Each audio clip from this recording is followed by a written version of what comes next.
Amigos, sean bienvenidos a la tercera vuelta de gastroenterología.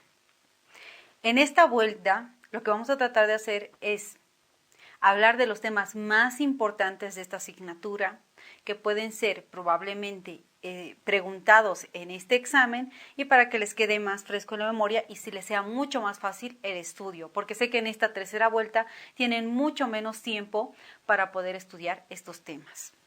Comencemos entonces. Empecemos hablando de esófago. Patología principal que deben conocer de esófago es la enfermedad por reflujo gastroesofágico. El síntoma principal, no nos olvidemos que es la pirosis, un dolor urente epigástrico retroesternal junto con molestias digestivas inespecíficas que aumenta cuando el paciente se pone en decúbito o cuando incrementa la presión intraabdominal. Este síntoma de pirosis alivia con antiácidos y en algunos casos puede simular angina. Regurgitación es otro síntoma asociado a enfermedad por reflujo gastroesofágico y se sospecha de esta cuando el paciente es tosedor crónico. ERGE es una de las patologías en las que tenemos que pensar cuando tenemos un paciente tosedor crónico. Odinofagia, esto es un mal signo. Si el paciente con ERGE tiene odinofagia, podemos pensar en ulceración o en el peor de los casos, malignización. Disfagia. La disfagia puede ser leve, moderada o severa. Leve cuando se produce por sólidos, moderada, sólidos y líquidos y nos puede estar haciendo pensar que estamos ante una estenosis, y una disfagia severa a sólidos y a líquidos nos tiene que hacer pensar en malignización. Dolor torácico, otro síntoma de enfermedad por reflujo gastroesofágico, que, como habíamos dicho, puede incluso simular un cuadro de angina. ¿Qué otros síntomas puede presentar un paciente con ERGE que no están relacionadas al esófago? Son manifestaciones otorrinolaringológicas como rinitis o sinusitis a repetición o tos crónica. ¿Qué complicaciones presenta un paciente con enfermedad por reflujo gastroesofágico? El paciente puede presentar un cuadro de anemia crónica porque esta lesión genera una pérdida crónica de sangre. O secundario al proceso inflamatorio persistente, desarrollar estenosis por fibrosis de la submucosa. Cuando nosotros diagnosticamos una estenosis esofágica, siempre se debe tomar biopsia, previo al tratamiento que sería la dilatación. Otra complicación es la esofagitis, que se caracteriza por presentar odinofagia y dolor torácico, y se asocia esta esofagitis a la formación de úlcera en el tercio inferior del esófago.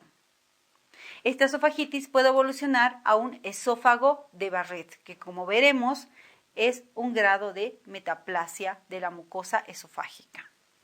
¿Cómo hacemos el diagnóstico en el caso de esofagitis o esófago de Barrett? Por endoscopía digestiva alta. Y en el caso de ERGE podemos utilizar pHmetría, aunque el diagnóstico es predominantemente clínico. Ninguno de estos dos mencionados, ya sea la endoscopía o la pHmetría, es gold estándar de diagnóstico. Tratamiento del ERGE. Primero, medidas higiénico-dietéticas. Que el paciente no consuma muy caliente, muy picante ni muy copioso, que procure no echarse tras haber ingerido alimentos.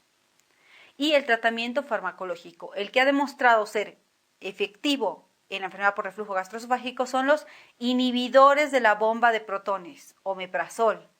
En casos leves se mantiene el tratamiento por 8 semanas y se reevalúa la respuesta clínica. En casos graves se puede mantener el tratamiento de 6 a 12 meses e incluso en pacientes que persisten sintomáticos el tratamiento será indefinido y de forma intermitente. En el caso de que no responda a una dosis única durante el día, se puede doblar a cada 12 horas. Otros tratamientos que se pueden administrar a un paciente con enfermedad por reflujo gastroesofágico son antiácidos, prokinéticos como la metoclopramida, que aumenta el tono del esfínter esofágico inferior y permite que el alimento se dirija hacia adelante y no exista reflujo, sucralfato, que es de utilidad cuando estamos ante úlceras, pero en pacientes refractarios al tratamiento médico y medidas higiénico-dietéticas hechas de forma adecuada, se puede realizar cirugía antirreflujo de Nissen. Esófago de Barrett. ¿Qué es el esófago de Barrett? Tras haberse producido un estado de esofagitis continua, se produce una metaplasia en la mucosa esofágica, en el tercio inferior, es decir, del epitelio escamoso que de forma normal debería estar en el esófago, cambia por este proceso inflamatorio persistente a epitelio intestinal, parecido al epitelio del intestino, que característicamente tiene células caliciformes. Eso es metaplasia de la mucosa esofágica o esófago de Barrett. Puede ser un Barrett corto de menos de 3 centímetros, un Barrett largo de más de 3 centímetros. Quiero hacer énfasis lo que les dije en la primera vuelta.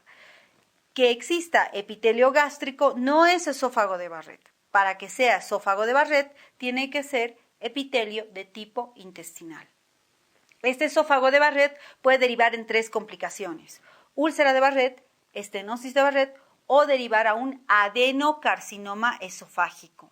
Para su diagnóstico se requiere la toma de muestra de 4 cuadrantes y la evaluación por 2 patólogos diferentes.